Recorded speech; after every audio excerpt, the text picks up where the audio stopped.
mbokk yi ñuy seetaan di ñu topp ci 24 Média TV ñu ngi leen di nuyu di leen gërëm di leen sant di am mbégte jàkkaarloo yéen saa su ne fii ci studio bu 24 Média TV fas yéene waxtaan ci lépp loo xamante ni ñeel na actualité ma feggoo ci ak Mohamed Diouf nekk chroniqueur fii ci 24 Média TV.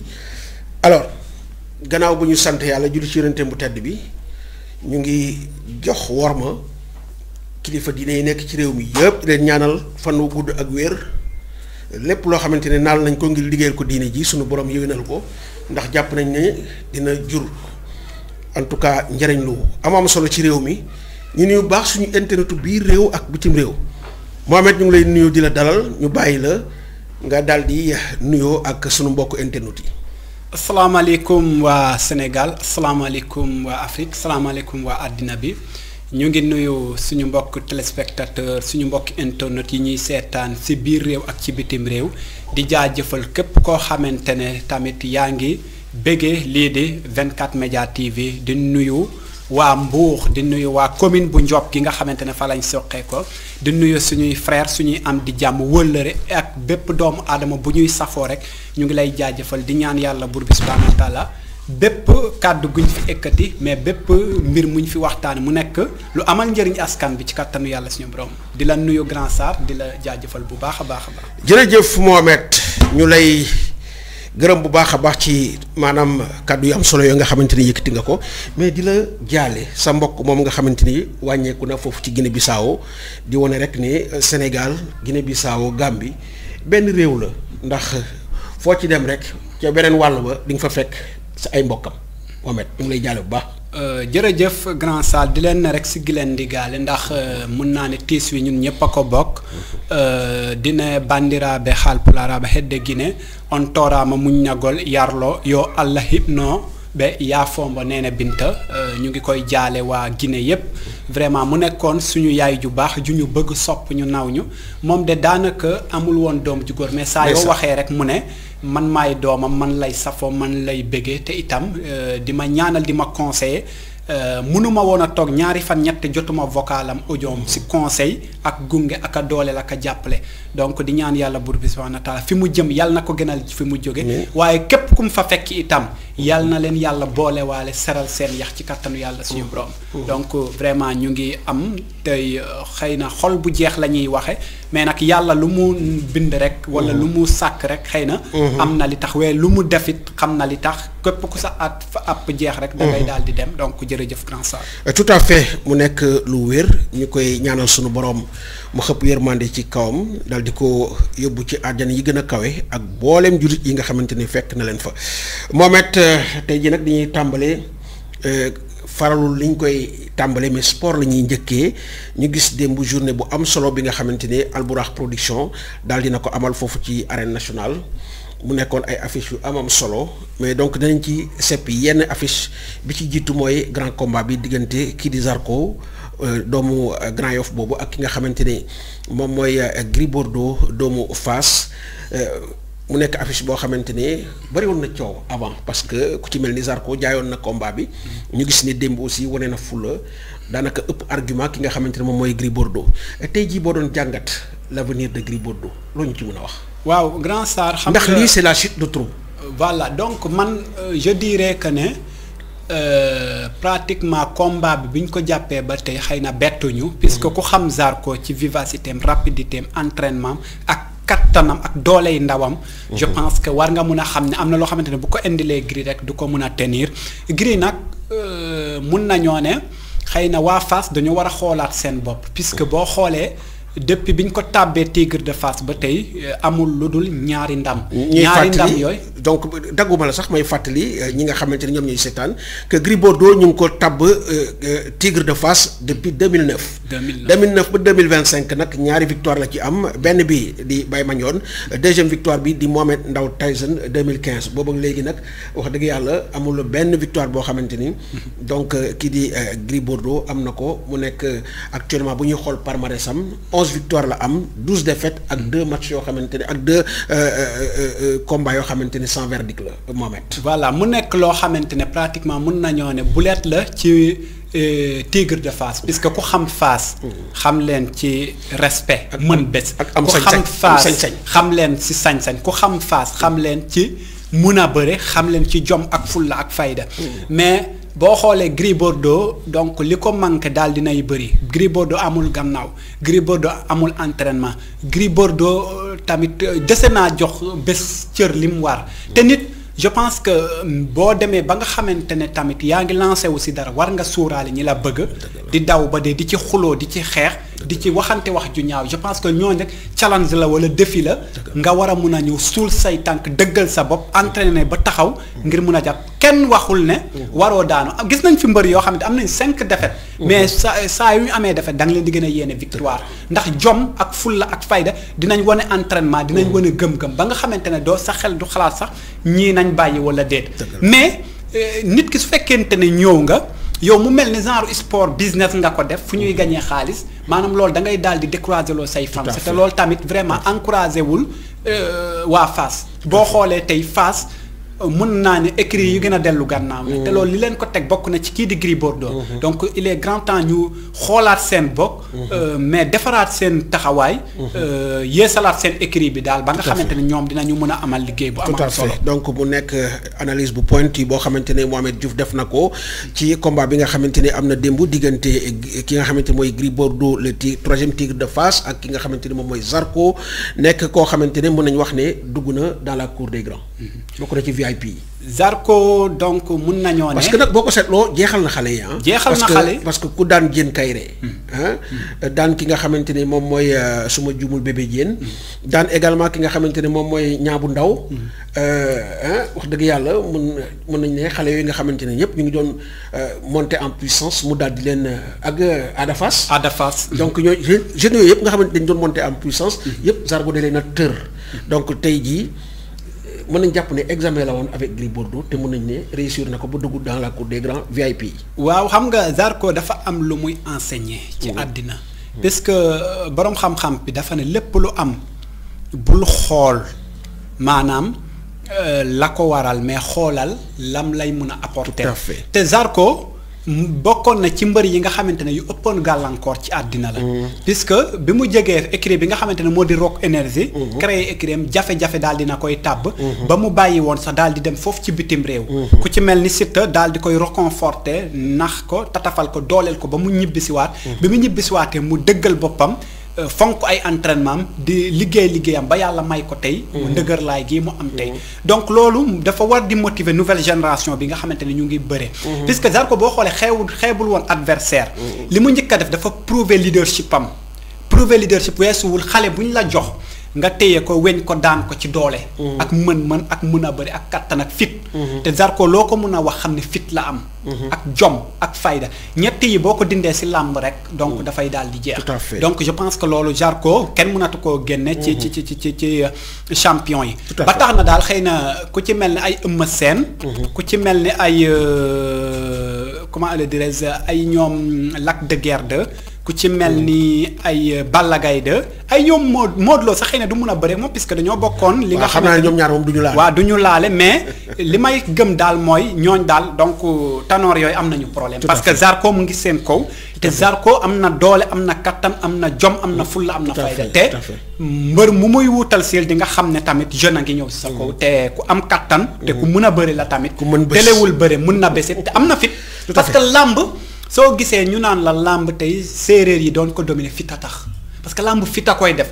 làmb mun nañ la gàllaaj ba nga xamante ne fees nga dell wala nga entraîné ba fees dell wala itam nga yor doole ba toll nu kenn xamul. mais soo amul fit munoo bëri. doo dem làmb fit a koy def. doo dem loolu daal en tout cas Zarko en tout cas marqué na li nga xamante ne moom mooy empreinte am démb. gannaaw bi mu ëppee argument ki nga xamante mooy Gris Bordeaux nga xamante ne pratiquement puusul paasul. mën nañu wax ne Zarko pratiquement moom moo dirigé combat bi bu noonu la koy daane. alors ñu ma bëggoon aussi ñu wax tuuti ci d'ailleurs kii ñu ay télé nu ñu koy waxatee sax amateurs yu bëri. wax nañ ne actuellement combat bi ñëpp soxla mooy Zarko Eumeu Sène. Eumeu Sène ndax yaakaar nga ne loolu affiche la. waaw parce que tey boo xoolee ni affaire yi di demee maanaam loolu Eumeu Sène mënatu koo bañ puisque Modou Lo bul fàtte ne bi mu nekkee doon dëkk Eumeu Sène daf ko ne la jëlal ci samay booy yi ba pare mu jël ci booy yi ba jeexal leen jël Eumeu Sène daan ko ba mu jëlee Eumeu Sène daanaat ko mais Modou Lo daf ko puusat à ce que mu Eumeu Sène daf ko puusat à ce que mu jëlaat ci booy yi donte daan na ko ñaari yoon mais da nga gis daf ko joxoñ booy yi pour may booy yi sens je pense que bu Modou Lo jëlee ay booy yu Eumeu Sène ba duma leen daan leen pourquoi pas tey mu jël poulain wu Modou Lo parce que tey Zarko ku ko xam fit gi nekk si moom njàmbaar ga gëm-gëm bi mun a bëri bi mu nga ko jëlee kenn mënatu koo bañ et puis kenn mënatu koo bañ parce que Zarko vraiment donc il m'a surpris puisque boo xoolee ñeent combat yi jàll yi bés bu ci nekk da ngay ne Zarko mi mu ngi ci risque waaye bu ci génnee nga xam ne ndaanaan dëgg la tout à fait Mohamed mu nekk lu am solo loo xamante ni wax nga ko jëmale ko ci li nga xamante ni moom mooy combat boobu amoon démb di grand combat bi mais laata loolu am na aussi ay combats yu jotat jàll donc mën nañ ci citer victoire Pokola sur Talfa nga xamante ni ñëpp dañ joxoon favori ki nga xamante ni moom mooy Talfa mais itam gis nañ un Tafa Mbër boo xamante ni wax dëgg yàlla donte ci défaite la jóge woon mais ñëw na démb wane li nga xamante ni mooy njàmbaarte bu am solo moom itam diriger combat am mayul Siteu bu Ngor dara daan ko aussi jël boo xamante ni en tout cas kenn du ci am lu muy werante mais démb am na aussi lu marqué li nga xamante ni moom mooy en tout cas amateurs yi muy face à face Franc bu Parcelles ak ki nga xamante ne mooy Ama Baldé yëf ñoom mujj ñoo waxante sax tellement dañ doon dëkkante affaire bi am ambiance làmb dekkiwaat loo ci wax Mohamed. waaw xam nga ku xam Ama Baldé xam ne ku mën bés la. fa mën a bés. mën na bés te vraiment am na doole am na kattan. donc voilà. te Franc ndax yaakaaroon ne aussi combat bi c'est un combat à risque pour moom parce que Franc nag njaago bi. du njaago ñebe de xam nga Ama Baldé moom. boo xoolee Ama Baldé combat bu ñu ne c'est à risque pour moom rek daf ci faral a bett ñu bëri. boo ko xoolee ci Malick Niang parce que jamono yi Ama Baldé doon jël Malick Niang jamono yi kenn ñemewul a laal Malick Niang. tout à fait jamono yi Ama Baldé di tër Malick Niang jamono neex na boobu loxo yi neex na koo jox Malick Niang avance am mu delloo ko. boobu du mën a Sa Thiès Ama Baldé duma Adama Diouf ñoo ñëpp daf leen a duma te ñemewuñ ko woon sax mais moom il est le seul ba nga xamante ne donc dafa attaqué ki résister dékku ay coup am tey mun naa ne coup yooyu tamit benn la ci jox Malick Niang kaaw moo tax Ama Baldé mbër la boo xamante ne imprévisible kenn mënu ko prévoir mun na am lu ko bett muy l'autre là suñu poulain bi mbëru Modou Lo bi Franc mun na am lu ko bett parce que gis nga Modou Lo ni mu xamee Ama Baldé Franc njortu naa ne xameewu ko noonu parce que Modou Lo ci kaw dafa yàgg di étudier Ama Baldé soo xoolee Modou Lo li ko dal digganteem ak Balla Gaye moo dal Ama Baldé Modou Lo parce que jamono yi nga xamante ni génnal ci mbër mi nga xamante ne yàgg na di la dëkk nga di ko jàng di xam ay point fort am di xam ay point faible am mais di xool tamit ay faayam je pense que loolu problème boobu ngi ci te Ama Baldé bu amutoon conviction ak gëm-gëm ne mun na daan Franc rek du ko jël te gëm naa ne Ama Baldé am na lu mu mën a am ci Franc mais Franc tamit ku wax Franc xam ne mun na mun na bëre am na doole am na gëm-gëm surtout gëm-gëm am na fit am na fayda am na gànnaaw. mais Mohamed ma seetlu aussi que Franc dafa xaw a jël poids ci samay bët par rapport ak Ama Baldé nga yaakaar ne loolu mënul nekk handicap ci li nga xamante moom mooy rapidité ak explosivité ci combat bi. waaw je pense que boo xoolee tey Franc ñu bëri ñu ngi naan jël na poids mais man damay gis muy def ay soufflex yoo xamante ne di def ay rotation boo xoolee démb def na benn rotation ba am ku diis du ko def. xam nga Modou Lo très rare nga gis Modou Lo entraîné nit ku diis. nit koo xamante ne ñëw na amul vivacité parce que Modou Lo athlète la te ñoom ñëpp si athlète la leen di tàggate ñoom ñëpp si athlète la leen di ku am chance entraîné ak Modou Lo laa la wax boo xoolee Zarko loolu moo ko topp ba tey Zarko boo xoolee li ko may li mu nekk nii tey moom mooy chance gi mu am chance côtoyer Modou Lo entraîné ak moom xam nan lay war a mun a démarrer ay mbiram mais nan lay liggéeyee musculam parce que ñoom saal yi la ñu yaakaar ak weñ yeeg yooyu te loolu képp ku amul athlète rek maanaam munoo tenir boo ko defee boo bëree benn 1 minute 2 minutes daal di xoox wala foo nga am cardio foo nga am cardio bu baax te Modou Lo dafa am cardio te Franc bul fàtte ne fépp fu Modou Lo taxaw rek mu nga fa taxaw ci gannaaw moo tax bu nit ñi trompé de trop ci yaramu Franc yooyu parce que yaram dafa am bi lay téye nga def ay bi nga moom ak bi nga moom te Franc ku gis yaramam ya xam ne bi mu moom la Franc boo xoolee ndodd li parce que nit ku am doole soo xoolee ndodd li nga koy xamee te boo gisee ndodd Franc da nga xam ne kii nii vraiment tarkal la macha allah daal. tout à fait mu nekk aussi beneen face à face boo xam ne bëgg naa nga ñëw ci rapidement muy diggante Balla Gaye ki nga xamante ne moom mooy le lion de Guédiawaye ak Siteu mi nga xamante ne récemment moom moo doon dajeek le roi des arènes Modou Lo démb boo leen xoolee lan nga ma ci mën a wax. waaw Balla Gaye Siteu dina nekk combat bu méttee métti parce que boo xoolee Balla li ñuy wax challenger la moom dafa bëgg bés man Balla du ma ko supporter mais daf ma neex dafa ñemee jox bés ak gëdd. ba tax na moom lépp lu muy def daf koy def ak considération dem ci. day jox bés ak xam moo tax donc ku ci mel ni genre Siteu am na sérieux problème parce que tey mun naa ne. li mu def contre Lac de Guiers. def ko contre Modou Lo du ko nangoo def contre kii parce que bu ko defee dootul amateeti benn promoteur bu ko teggal combat. d'autant plus doguma la d'autant plus dégg nañu Aziz Ndiaye mi nga xamante ne mooy promoteur bi mu ànd ci ak Baye bien entendu son frère nga xamante ne moom moo yor Albourakh production dégg nañ mu wax ne li mbër yi signé mooy ku ci génn saako yi nañ la dagg en tout cas lu takku loolu est-ce que jàpp nga ne loolu c'est juste pour apporter solution par rapport ak li amoon ci combat. waaw loolu ku xam Aziz xam ne ñoom suñu waxee lool c'est parce que am na fu ñu ko teg ku xam Aziz xam ne suñu waxee loolu tamit am nañ benn jéppi gi ñu jéppi Siteu ci arrière gi nga xamante ne da koy def. parce que loolu mooy yàq combat bi passé da ngay gis nit promoteur ñëw décaissé ay millions sponsors yi ñëw partenaires yi ñëw yeneen ak yeneen. am di jàmm jege ñaari jeg amateurs yi tënk seen lépp.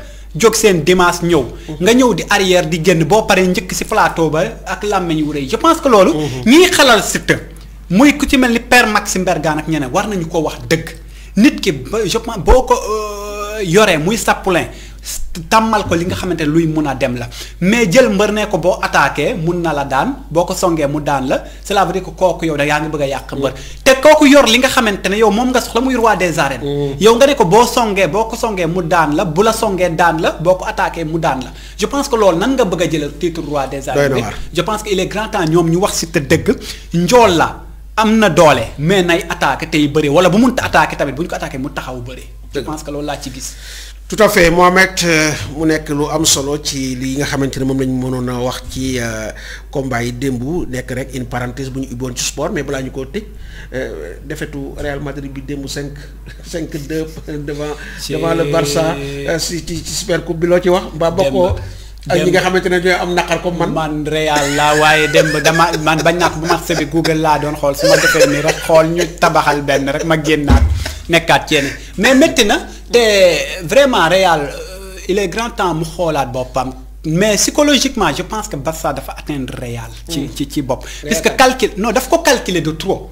xam nga gis nga nit maanaam bu dekkoo bu la nennoo rek am fu mu lay jaar rek du question moo la mën de. mais yow faiblesse bi ngay wone envers moi mais ni muy yóbboo sa fit gi. ak sa xel mi maanaam dafay tax sax yow li énergie ak effort bi nga war a dégager doo ko dégager. man nag dama jàpp ne c'est un problème mu défense la actuellement parce que boo xoolee ki nga xamante ne moom mooy Tchouaméni. Tchouaméni jàpp naa ne c'est le problème numéro 1 du Real ak nu mu tuddati le français là comment il s'appelle encore kii Mendy waaw. ñooñu moom jar nañoo xoolaat bu baax a baax parce que daal but yëpp problème positionnement la surtout ki nga xamante ne moom mooy Rafinha gis naa fa mbëkk bu mu mbëkk mu dugg loolu c'était pas normal. devant kanamu 2 défenseurs nga dox seen diggante bi ba mun a mbëkk bal bi loolu je trouve que quand même problème positionnement am na te souvent Ancelotti dafay xaw a pêcher. donc ci situation yu mel noonu. waaw loolu tamit vraiment Ancelotti war nay xoolaat parce que même li nga wax ni dama koy déggal bi match bi jeexee boo toppee riposte yi rek.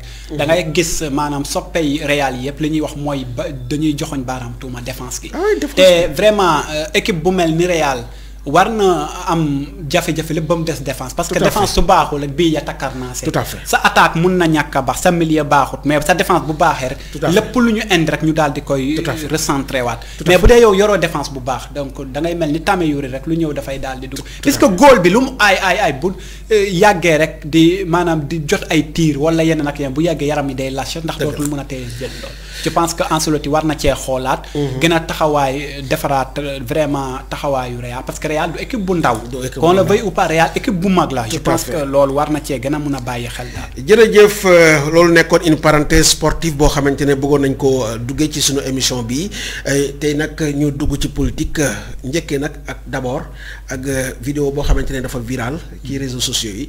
muy la vidéo de Cheikh Abdou Mbacké Bara Dolly donc depuis les États-Unis ñu gis ko daal ci anam boo xamante ne wax dëgg yàlla sénégalais yi ñu si bëri xawuñ koo rafetlu. Mohamed bi nga gisee vidéo Cheikh Abdou Mbacké Bara Dolly aux États-Unis mu mel ni kuy kokkali kuy mbellee donc sénégalais yi yow lan la def. en tant que quelqu'un boo xamante ne sénégalais la wax dëgg yàlla jox worma bu baax a baax famille bi mu bokk. gis nga Grand Sarr man dama ko yàgg di sama waxi démb. mooy waxi tey. du hasard yónnent bi mu waxee ne dem leen ngeen sàkku ji xam-xam ba Chine gis nga xam-xam mooy lépp ci àddina. gis nga benn kilifa daf ma musti wax benn góor gu baax mu ne ma même sa jabar ak say doom nga dëkk di leen gëmloo lu newul ci yow. di leen wax ne maa rëy bukki téegal gaynde te indi woo bopp indi woo tànk indi woo geen indi woo karaw. mu nee na mun nga di ko wax de muy jàll de mooy bu yàggee ñu xam ne maanaam li nga wax dara amu ci loolu nag li koy firndeel mooy. maanaam gis nga mun nga yëngatu ci wàllum politique sport làmb ak lépp loo mun a def da nga war a cultiver buñ ne xam-xam aajowul nga jàng français bonne R. buñ ne xam-xam aajowul nga jàng arabe kese bonne R buñ ne xam-xam aajowul nga jàng li mais xam-xam dañ la ne da nga war a cultiver wu même boo amul chance su jàng yooyu noonu demal nga cultiver autodidactique mu ngi fii nga renforcer wu davantage parce que da ngay gis Cheikh Bara man wax naa ko waxati ko bi mbir yi di commencer man Cheikh Bara yàlla musuma charmer parce que da ngay gis charisme bi homme politique war a am. dafa des ci moom dafa des ci moom moo tax saa yu génnee wax erreur bokk na ci bi mu tàmbalee wax bokk na samay nijaay yu ma woo kenn ma ne leen gis nga Cheikh Bara ma ne ko dina bokk ci homme politique bu ñu gën a détester Sénégal dañuy dem ba di ko jàppatee ti kaaj mu ne ma tàngaalu ma ne parce que dafa amul xam-xam mu ne yaa ngi wax de te booba commencé gul sax yii nii. ma ne kii ma gis nii muy wax télé ma ne ko amul xam-xam ma ne ko te gis nga seul le teneur vide font du bruit moom à chaque fois gis nga ko amul xam-xam ñaar yii lay mottalikoo mboot boo ko dénk mu wax ko. ñett yi day mottali ko martaba nit ak daraja nit soo waxee mu ne sëñ bi te genn wàll gi nay gisul sax sëñ bi soo waxee tamit mu ne maa ko defal li maa ko defal lee soo waxee tamit muy mottali ko daraja yi nit Macky Sall def naa li képp koo gis muy mottali ko martaba nit daraja yi nit wala leneen jàppale ko ku ñàkk xam-xam la ñàkk xam-xam nag weesuwut yow saa yoo toogee plateau. maanaam gàcce la ñu di la partager ñàkk xam-xam weesuwut nga bind livre amul lu dul ñaari couverture kenn gisaatut livre ñàkk xam-xam weesuwut nga ne jël nga oto bu Ousmane Sonko jaay na la oto boo xamante oto bu màggat la bu baaxut la nga jël ko ne jox ko ki nga gën a bëgg loolu incohérence la maanaam loolu day wane ne amoo xam-xam. mun a harmoniser say paroles te moo tax maa ngi loolu nag message la boo xam ne dama koy lancer bépp acteur politique.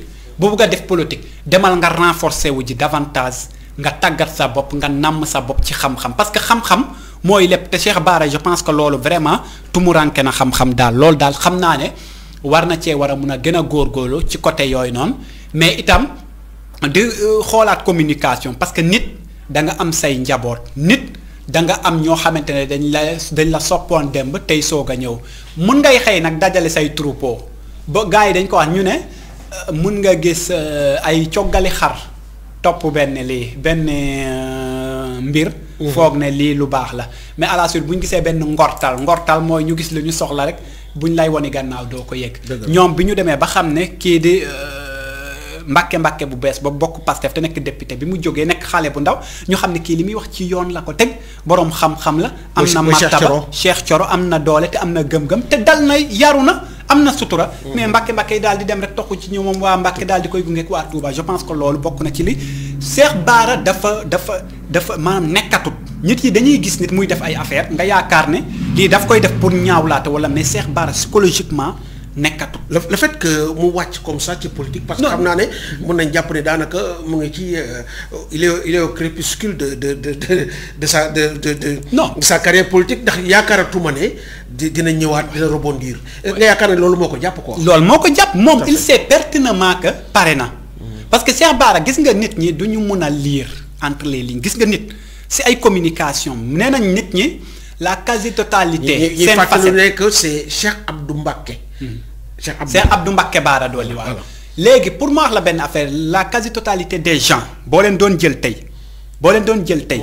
li ñuy wax maam li seen jëmm ak seen doxalin mu ngi reflété wu ci li ñuy wax. li seen jëmm ak seen doxalin mu ngi reflété wu ci li ñuy wax si li ñuy wax mooy da ngay gis Cheikh Bara tey bi muy jógee dafa njëkkaane nañ dissoudre assemblée nationale fi ngay xamee ne kii maam nekkatut. bañ dissoudre assemblée nationale muy wër di wax. loolu mu xamaloon Sonko ci lu kiy wax ko.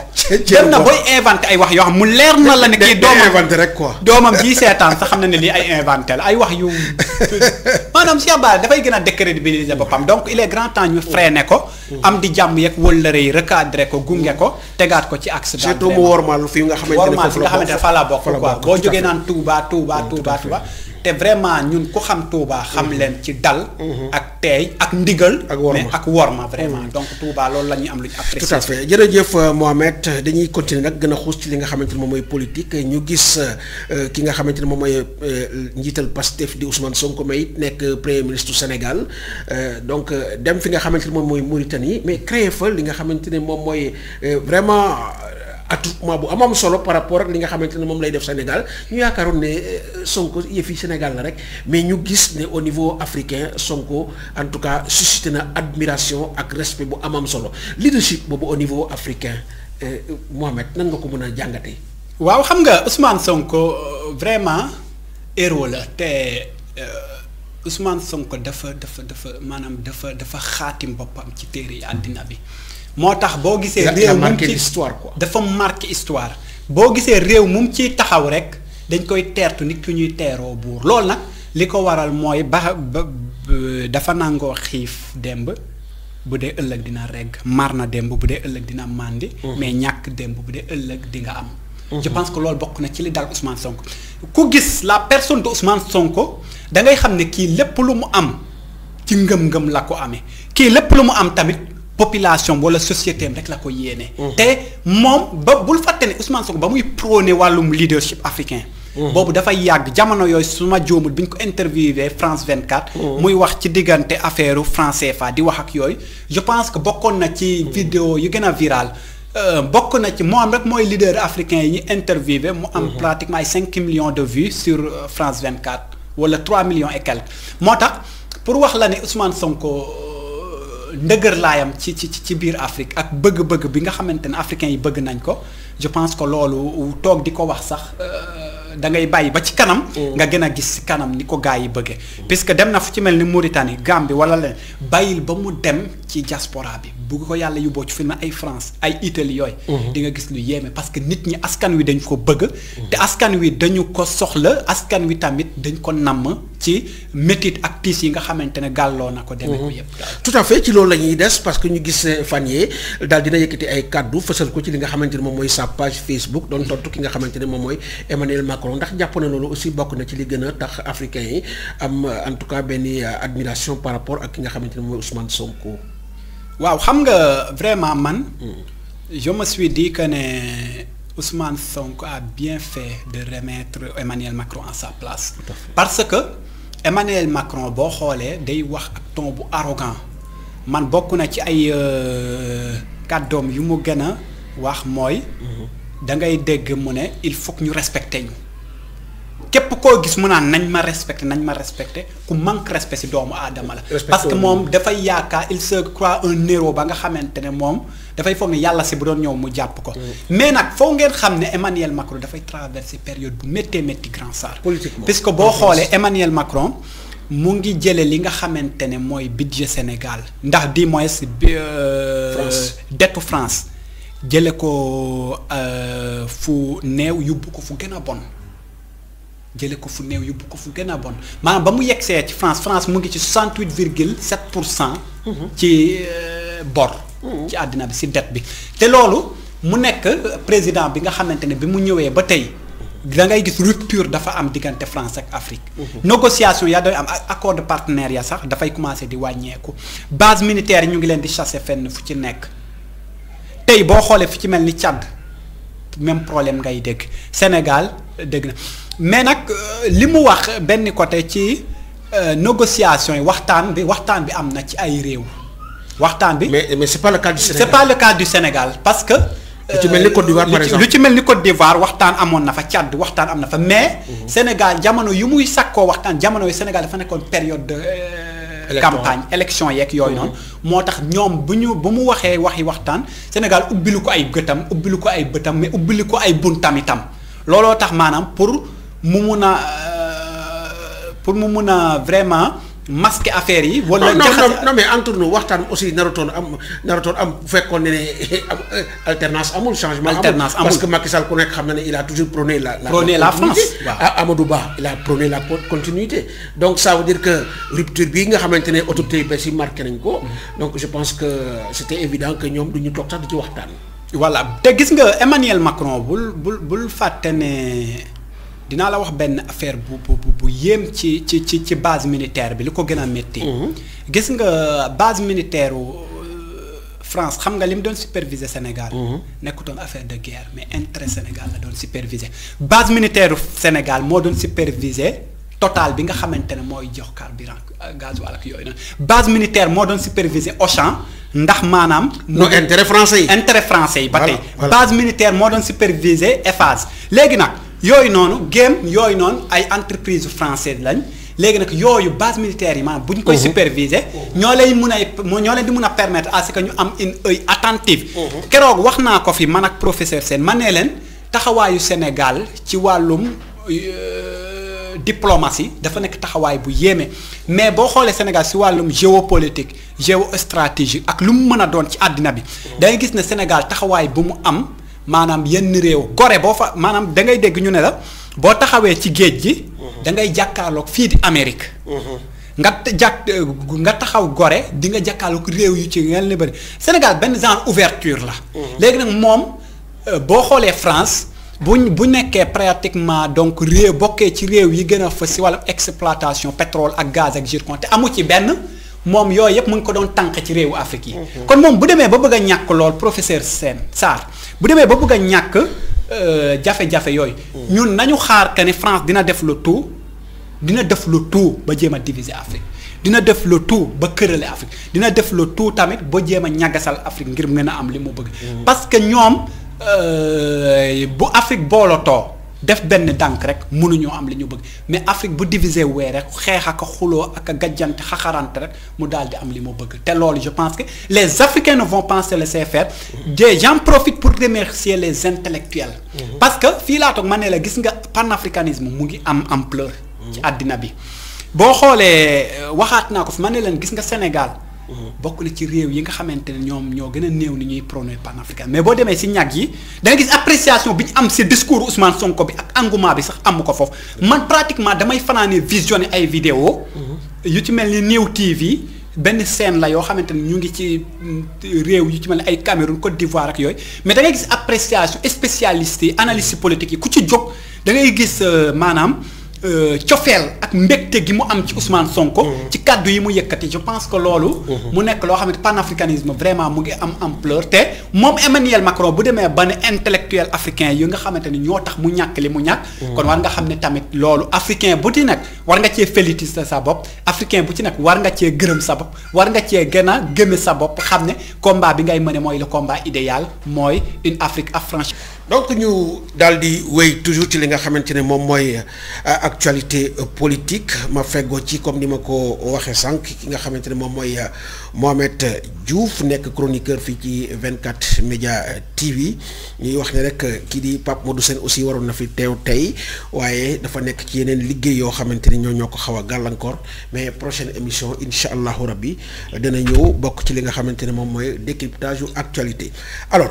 Mohamed dañuy wéy ci li nga xamante ne moom mooy actualité nationale ñu fas yéene ñëw ci li nga xamante ne démb ak tey wala barki démb sax boobu ak léegi toute la presse sénégalaise en tout cas moom la ñu jël muy le communiqué de presse bi nga xamante ni waa CENTIF ñoo ko génne CENTIF nag nekk la cellule nationale de traitement des informations financières donc mu nekk kuréel boo xamante ni mën nañu wax ne moom moo remplacé CREI yi. moom lépp lu muy saytu.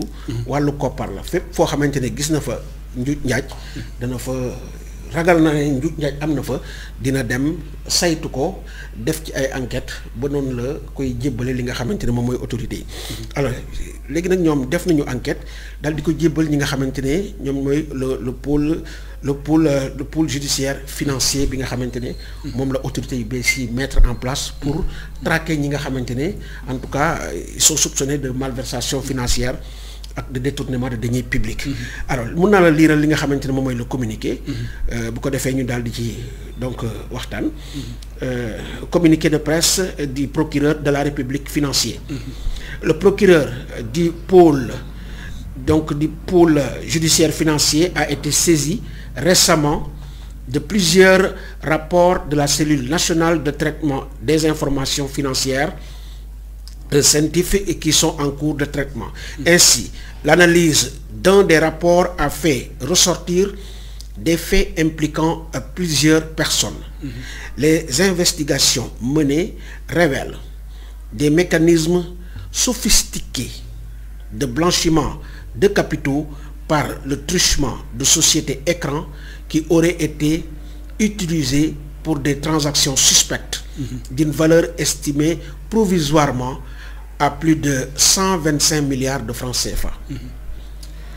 En application de l'article 65 de la loi numéro 2024-08 sur le blanchiment de capitaux, le financement du terrorisme et de la prolifération des armes de destruction massive, le parquet financier envisage l'ouverture d'une information judiciaire sous les chefs d'inculpation d'associations de malfaiteurs, blanchiment de capitaux, escroquerie portant sur les deniers publics, corruption, trafic d'influence, abus de biens sociaux. Signé donc El Hadj Alioune Abdoulaye Sylla nga xam ne moom mooy le procureur de la République financier moom donc moo jiite pôle financier bi. donc bu ñuy xool li xew avant li di génn. am na benn communiqué bu njëkk a fuité. xam na ndax dañ ko fuitel wala. mais boobu nekkutoon un communiqué officiel. ci boobu. dañ ciy cité ku ci mel ni Farba Ngom. waaw Farba Ngom. léegi ñii ils ont réagi pour couper court à la rumeur. génne un communiqué officiel bii mooy bu officiel bi avec le cachet. et la signature de El Hadj Alioune Abdoulaye Sylla nga xam ne moo jiite le pôle donc financier. alors léegi. tey jii ñu bëri ñu ngi wax ne. bu ñu cité turu Farba. du nekk surprise. parce que rappelewul pendant la campagne électorale. Ousmane Sonko bi mu demee fi nga xamante ne moom mooy Agnam. dañ ko fa attaqué. bi muy jël kàddu waxoon na ne Farba Ngom bi mooy nekk dernière campagne am. ndax jàppoon ni. Ousmane Sonko ba muy wax. il était en connaissance xamoon na exactement li xew. wala boog jàpp nga ni. Farba ci jëmu boppam. défendre ko ci situation bi dina doon lu jafe Mohamed. waaw xam nga grand Sarr Farba moom nëbbul boppam ne sàcc la moom invité nañ ko. ci Aïssatou Diop Fall mu ne man jël naa Thierno Alassane Sall jël na. moom ay dóorkatu enveloppe. waaw moom avoué na ne moom jëlkat la moom.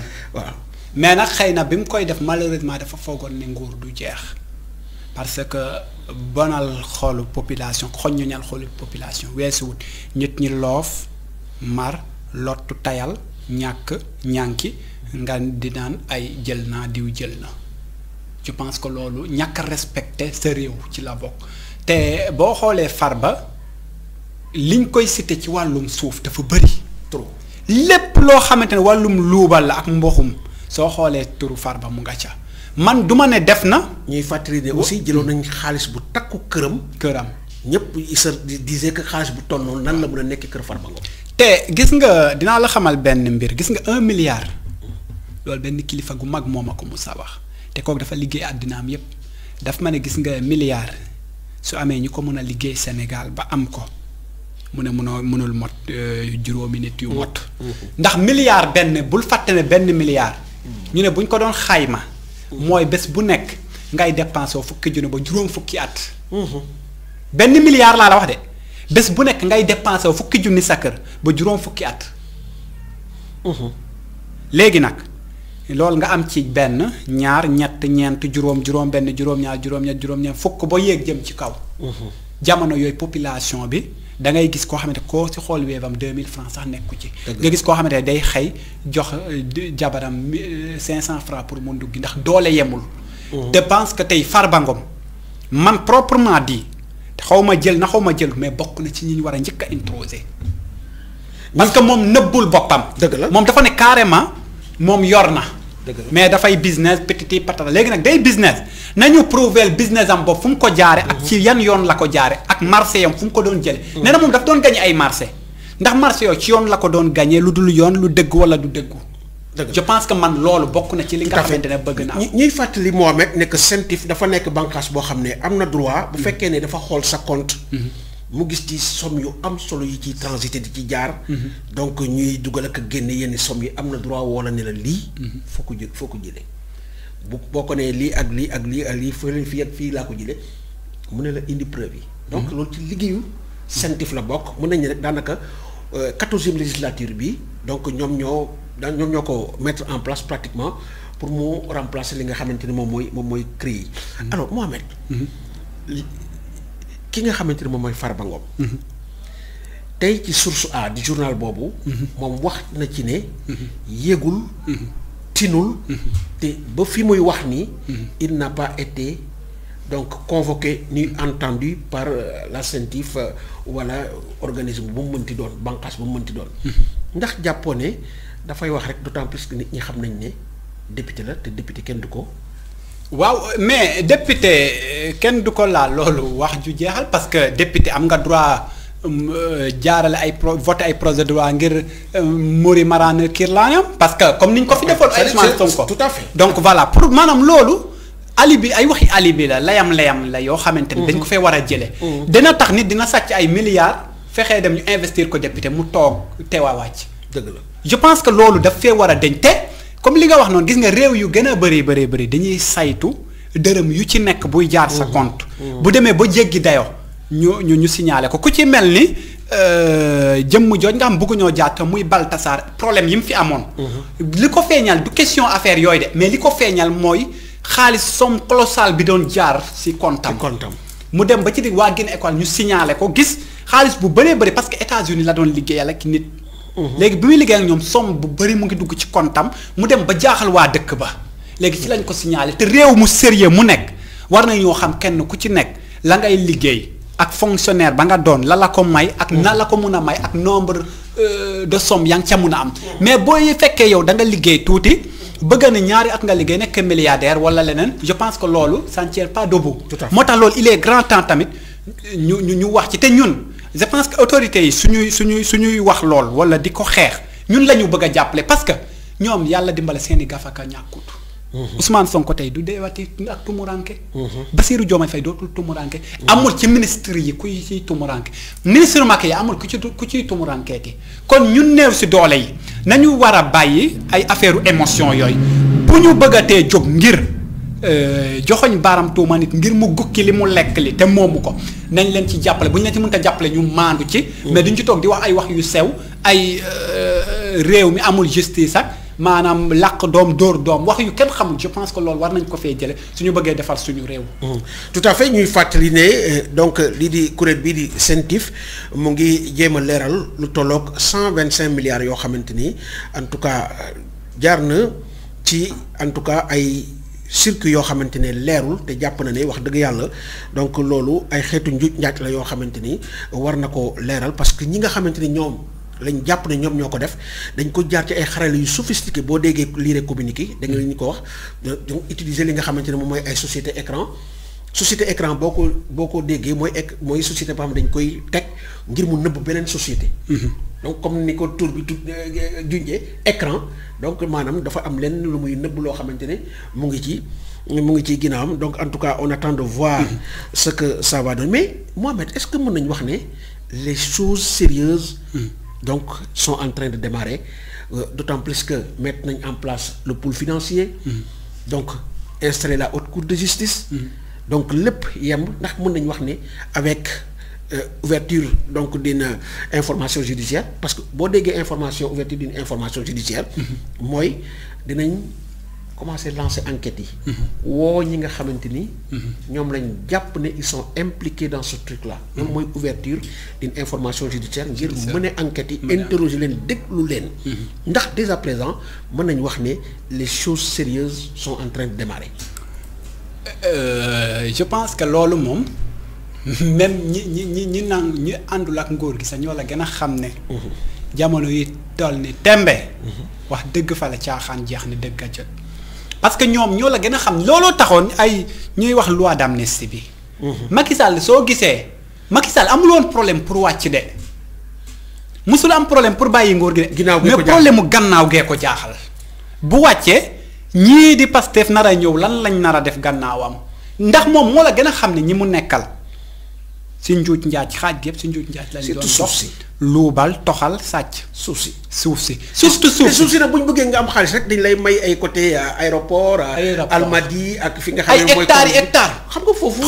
le mètre carré coûte très cher. pour nga nekk milliardaire c'est comme bonjour léegi pour nga laal say milliards comme bonjour la moo tax je pense que loolu moom vraiment ñoom Sénégal yëpp la gën a xam ne Sénégal amuñu problème de yaa sa dégg. ku mu sa toog joxoñ baaraam tuuma ñoom Ousmane Sonko ne ay sàcc lañ doo ko dégg xam nga lan la ñuy wax. ñoom koy suñu leen mën a dañ leen ne ay yaafus ngeen wax ngeen ba jot nguur du ngeen liggéey. mais doo dégg ñu ne leen ay sàcckat lañ. wala ñoom dañuy jël alalu réew mi di ko pasare wala en tout cas seen déclaration de patrimoine boo ko gisee rek sa xel dina dal par rapport ak li ñu fi jotoon a gis parce que koo xamante ne dafay door a ñëw déclaration de patrimoine am mu ne am na 8 milliards. muy le président sortant Macky Sall. waaw 8 milliards xam nga 8 milliards on se dit la vérité mais 8 milliards ci politique même booy gagné ay marché waru la ko war a mun a bay. tout à fait waaw 8 milliards ci politique dafa yéeme.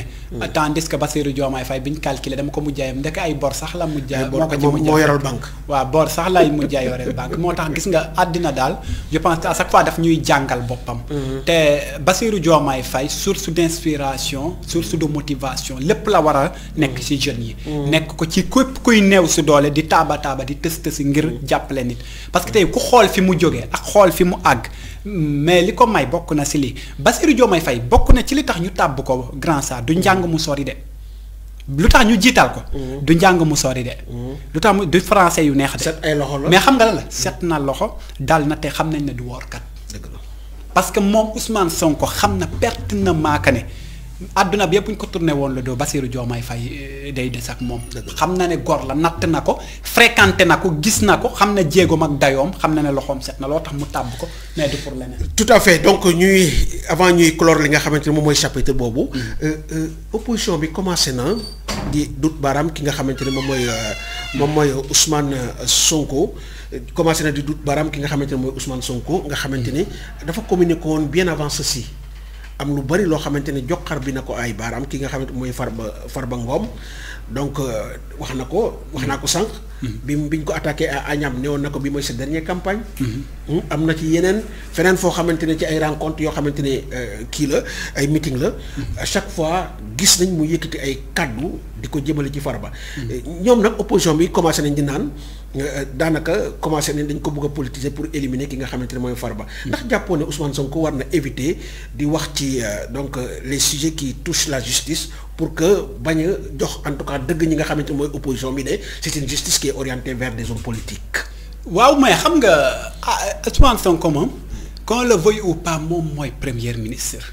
il a accès au dossier. waaw dafa am accès ci dossier yépp. mais est-ce que may na ko aussi mu ciy communiquer. non da cee war a communiquer. da cee war a communiquer xam nga lan moo tax ñun da ngeen a maanaam ñun dafa mel ni dañoo yàgg ñun maanaam liñ daan yàgg am dadul premier ministre. parce que premier ministre boobu doo saqat doo ràndatu doo tichooli lépp loo def ñu ne la hey kaay lu tax nga def lii. c'est parce que pouvoir yépp dañ ko jël dénkoon ko président moom moo waral maanaam dafay dem ba suul pouvoir premier ministre. mais gis nga la quasi totalité des faits. d'Amadou Ba l'ancien premier ministre maanaam jàppal na loolu ay doxaliinu kii de moins de Macky Sall li mu doon def yépp jàppal na loolu ay doxaliinu Amadou Ba la waroon a doon. moo tax ñun léegi dañoo dem ba adopté wu ci rythme boobu noonu à ce que maanaam ñun réer nañu carrément ba dañuy foog ne sax xamatuñ sax lan mooy rôle premier ministre. Ousmane Sonko su waxee ci lii ñu ne juum na su waxee ci lee ñu ne waru ko woon a su jëfee ci lii ñu ne waru te woon a def li parce que ñun dematuñ ba xam rôle dëgg-dëgg lan mooy premier ministre mais premier ministre dafa waral am accès dossier am accès si dossier yépp moom dafa war di coordonner ak ay ministre am amul suba ba ngoon jot lu war a xew lu yëgut si côté justice côté ministère de la jeunesse côté action sociale côté armée lépp lu mu mën a doon te dafa am yoo xam ne dafay laal kaaraange réew dafa am loo xamante ne dafay laal tamit démocratie réew parce que loolu soo ko bàyyee mun naax saay rek toog di xalaat maanaam opinion population bi maanaam yow bu boobaa rek yow da ngay dem ba enterrer sa bopp vivant te loolu yàlla nañ ci yàlla mosal. jërëjëf Mohamed ci analyse bu pointu boobu nga xamante ne def na ko ñuy daal di jeexale nag li nga xamante ne moom mooy réglementation bi nga xamante ne état bu Sénégal lancé na ko ngir daal di fexe ba lépp loo xamante ne laal na deux roues ñu daal di ko en tout cas réglementé am seen i kayit mun a am li nga xamante ne moom mooy droit di dawal di transporter di def seen service donc de service bi nga xamante ne moom mooy. En tout cas donc di livraison donc jaarale ko ci yoon ñu xool ne dafa mel ni am na ay résistance ci côté ñi nga xamante ne moom mooy en tout cas dawalkatu deux roues yi ndax le problème ñoom jàpp nañ ne li ñu leen bëgg a sëf dafa cher ba pare délai yi ñu leen may gàtt na gàtt boo xamante ne du leen permettre en tout cas ñu mën a liggéey pour mun koo def ndax yaakaar nga ne loolu c'est une raison suffisante pour bañ li nga xamante ne moom mooy réglementation bi d'autant plus que dina régler ay problèmes yu bëri surtout li nga xamante ne moom mooy en tout cas càcc bi nga xamante ne dañ koy nemmeeku ci côté boobu. waaw man donc damay rejoindre propos yi nga xamante ne Ousmane Sonko wax na ko fi atam mu ne ñun Sénégal dañuy topp suñu bëgg-bëgg ba fàttali devoir de ak droit maanaam kenn ku ci nekk dafa am fa nga war a yem ku ne xam na ne maanaam ñu réglementé moto yi ni moo gën fuuf si ñoom ñaata nit ngay gis ñu xëy na dañoo sàcc seeni moto. bari na. te tey seen yaay dañuy teggi seeni natt seen papa leb banque seen nijaay kolo dajale ko ñeenti weer jëndal leen moto ñu xëy ñu ne ko doo ñett sàcc ko. dëgg la je pense que boo demee ba ñu immatriculer sa moto wutal ay kayit yu légal d'abord yow bu boobaa yaakaaru sàcc dina tas. dëgg la benn ñaareel bi moom mooy li logique mooy réew mu ci war a am yoon ci boppam moto yi dañoo war a am plaque. moto yi dañoo war a am kayit xam nga li logique la ñuy wax nag. ñun waxaguñu maanaam li neex nit. xam nga li logique am na ak li ngay tolérer. mais il faut que ñu wax leen lii dëgg parce que balaa ngay taali pëna wala ngay xaste wala ngay génn ñu lay tàllali micro ngay wax da ngay xam lii sa droit ak sa devoir d'abord mais ñun Sénégal xamuñ luy suñu devoir xamuñ luy suñu droit bëgg kuñ tàllal micro nga wax bëgg ma riirandoo te ñi koy jël di ko politiser honte à ces gens parce que. gàcce ñeel na ñi nga xamante ne ñooy jël action yi di ko politiquer parce que ñooñu bëgguñu xale yi je pense que bu ñu demee ba ne maanaam xale yi nañuy sol casque force loolu lan la du pour kaaraange ku daanu si tali bi sa bopp bu tojee foo koy waxi jee tey bi may xëy si di dem Thiès gis na accident bu métti ay booru 5 heures du matin ak si warang bi te ki ma gis mu daanu ne yorul casque pratiquement tey nga xam ne loolu bu amee te bi ma xoolee maa ngi gis gendarmerie ci wetam mais loolu su amee dafay gën a dimbale force de l'ordre yi sax léegi nag maanaam lépp lu amul lépp lu ñu réglementé wu maanaam yow mënoo am accès si ñoom mënoo xam say njaboot tey boo gisee Sénégal ñu mën a xam nombre population bi ni mu toll c'est parce que ñoom ñu ngi koy calculer en fonction ci kayit yi ku amul kayit nu ñuy mën a xamee ci dëkk bi nga bokk. et puis li kay ci leen di laaj sax ñu wax ko ñu rappeler ko pour que donc ñi ñuy seetaan mën ko xam. ñoom permis lañ leen di laaj. permis xam nga permis fu ñu ko wax rek wax dëgg yàlla dafay signifier ne. ki le détenteur il a été formé xam le code de la route. loolu déjà jàpp naa ne avantage la pour ñi nga xamante ne ñoom ñooy dawal les deux roues.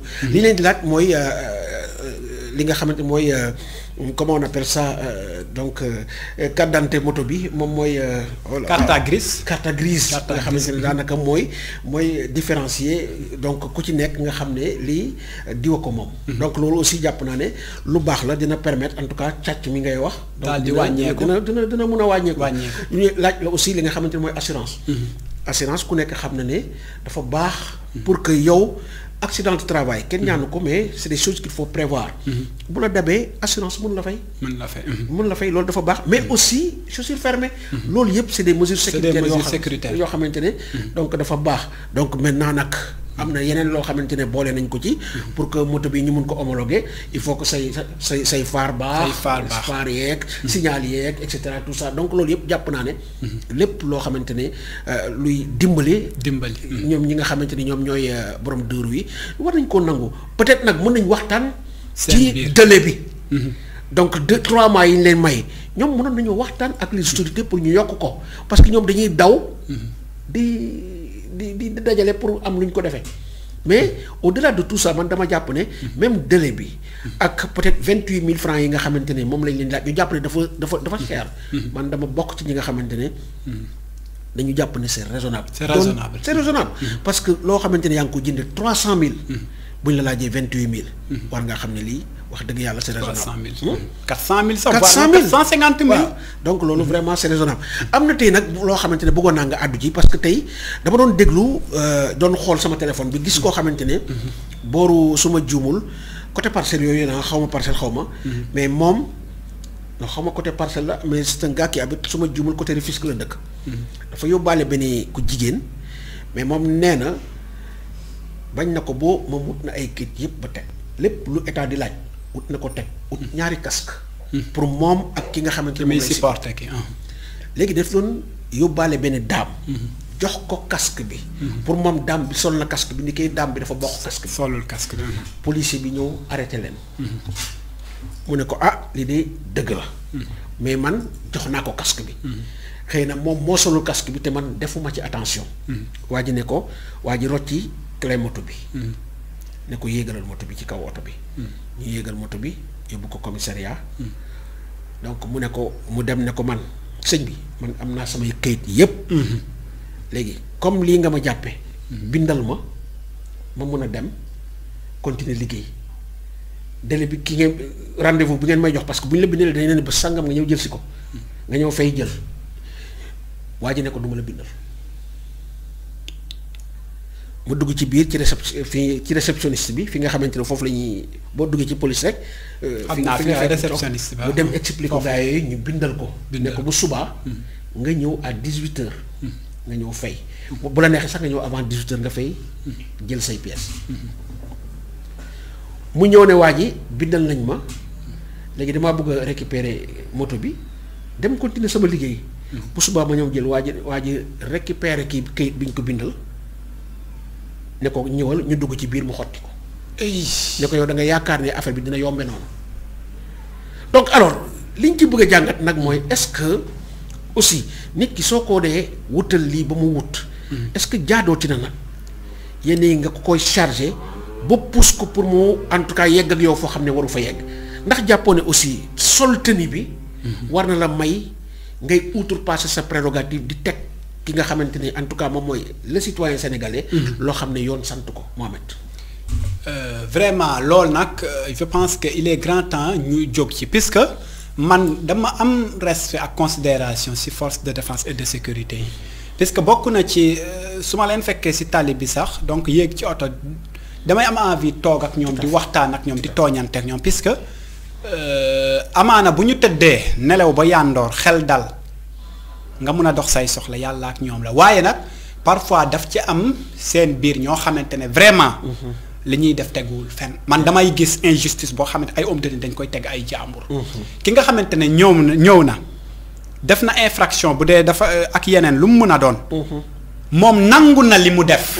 reconnaître na ko. tout à fait nee na la bindal ma continuer liggéey parce que nañu xam ne maanaam gis nga jakarta yi nii. ñoom li ñuy def bari na ci kër yoo xamante ne seen njël ñoom ñoo ko yor. léegi nag soo buggee baare ko xoññoñal ko quoi que woon ko ne maanaam man damaa la supérieur am naa droit teg la loo xamante ne doo mun a riposter wala doo ci mun a wax leneen je pense que loolu dafay dem ba indi frustration indi fippu. respect ak considération bu force de défense et de sécurité war a am ak personne civile bi. dafay daal di des. te loolu. kenn ku ci nag dafa am ndëgër lay ak taxawaay boo war a wéy boo xoolee ku ci mel ni amul yaakaar bu nekk Dakar. pourtant ñëpp a ko bëgg. policier boobu ñëpp a am cofeel ak considération. moom yoon rek quoi mais parce que dafay doxal yoon. mais nit ki war nañ leen a jàngal lii di éthique ak déontologie. jàngal leen lii di pédagogie même boo bëri na si administration yoo mun a dem. da nga ciy gis ñoo xamante ni ñu arrogant la ñuy doon. pédagogie boobu nga wax sax. man je pense que foofu lañ waroon gën a accentuer affaire parce que man je pense que le jeune là li mu def jarutoon sax yegg ba. jarutoon a yegg ay police parce que. mënoon na ko woo waxtaan ak moom ne ko. yedd ko. donc dana ko jàngal lu bari te ndax du ñu yegg foofu. parce que maanaam gis nga ndaw li la ne bindal ma. te yow kooku mënatoo koo jàppe koo xam ne wut nay kayitam koo xamante ne moom ñaari casque la yor nee na la ne. ndaw si te am na client yoo xamante ne xamoo ne bu ñu solee casque dañuy étouffé. am na loolu dëgg la am na client bëgg nañoo voyager si moto de mais bu ñu solee casque dañuy étouffé. maanaam loolu warul woon a yegg ci béréb yooyu quoi parce que. tamit faw ñuy gën a jox crédibilité ak image bu rafet suñuy force de défense et de sécurité yi.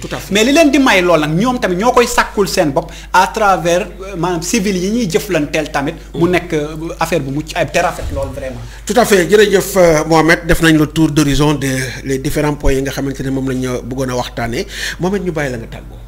waaw vraiment di am contentement ndax suñuy soppe yi fépp ci àdduna bi. donc muy Guinée.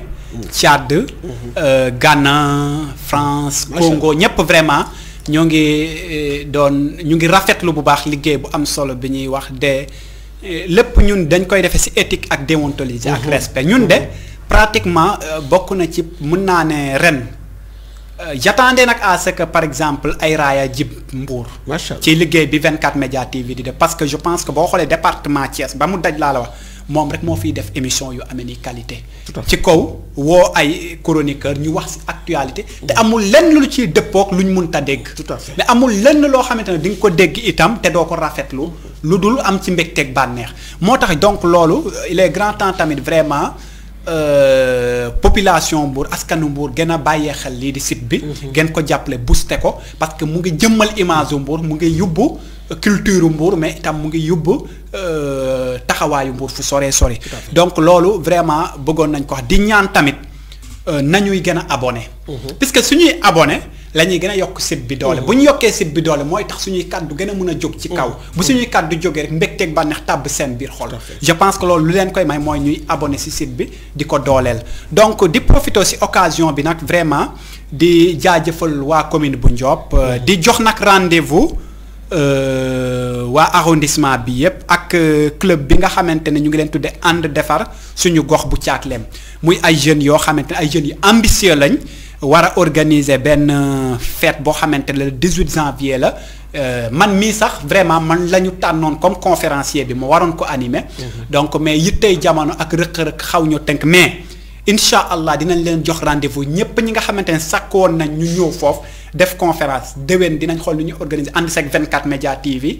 wër ci arrondissement bi rek. couvrir yooyu yëpp def conférence yi anam bu mu mucc ayib.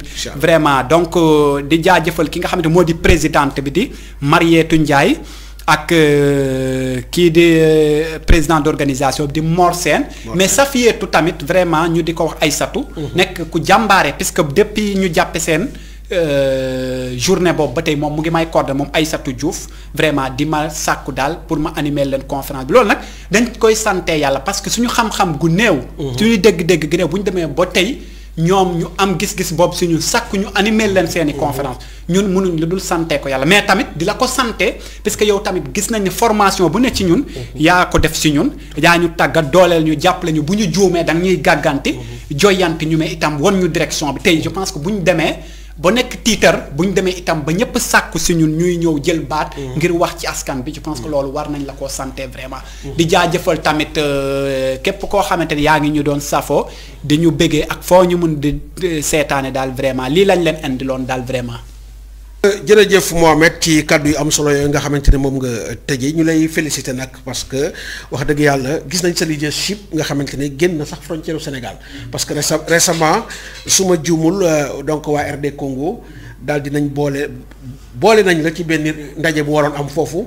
nga xam boo xamante ne yaa fa teewaloon Sénégal nga def en tout cas donc intervention bi à distance donc mu nekk loo xamante ne boo amutoon dayoo bi ak xam-xam bi jàpp naa ne au niveau africain kenn du la ci woo ba ngay wax ak ay jeunes leaders africains donc loolu c'est à l'honneur du Sénégal c'est à l'honneur de la jeunesse mais à travers le leadership bi nga xamante ne yaa ngi koy dégager mais c'est aussi c'est à l'honneur de 24 médias nga xamante ne wax dëgg yàlla ñun ngay jonjol fii mu nekk nga nekk koo xamante ne wax dëgg yàlla dañuy naw sa xam-xam ak analyse yu pointu yi nga xamante ne yaa ngi koy def Mohamed ñu lay ñaanal yàlla gën a leeral en tout cas xam-xam bi ndax c'est un jeune prometteur boo xamante ne wax dëgg yàlla mën nga sori loolu macha allah donc ñuy nuyu bu baax Ngenaar ñi ngi depuis les États-Unis di nuyu Thioro Sarr depuis la France nuyu également Kiné Fatou Dramé Mama Doga Thiam ñu ngi koy nuyu bu baax sunu xarit Thiamène bu baax boobu mais di nuyu également ki nga xamante ne moom mooy Fatima Lopi ak donc Odette Diatta foofu ci diwaanu Canada. xam naa ne temps yi moom sedd bi sonal na leen trop mais aussi di masawu li nga xamante ne gis nañ ko ci diwaanu États-Unis avec ces feux dévastateurs incendies yi nga xamante ne ñu ngi fay yàqu lu baree bari ci diwaanu Californie nga xamante ne bu ñuy wax Californie ñëpp xam nañ ne mooy partie bi gën daanaka fi nga xamante ne borom alal yëpp lañ dëkk. donc gis nañu ñu bari ñoo xamante ne am nañ ay yàqu-yàqu ñu ñaan yàlla donc loolu yëpp mu daal di ko saafara ndax lakk-lakk moom li mu mun a yàq dafa bari trop mbokk yi li moo nekkoon li ñu leen andiloon fii ci 24 Média TV ñu leen di gërëm bu baax di leen sant di leen jox dig daje ci beneen émission fii ci 24 Média TV jërë ngeen jëf.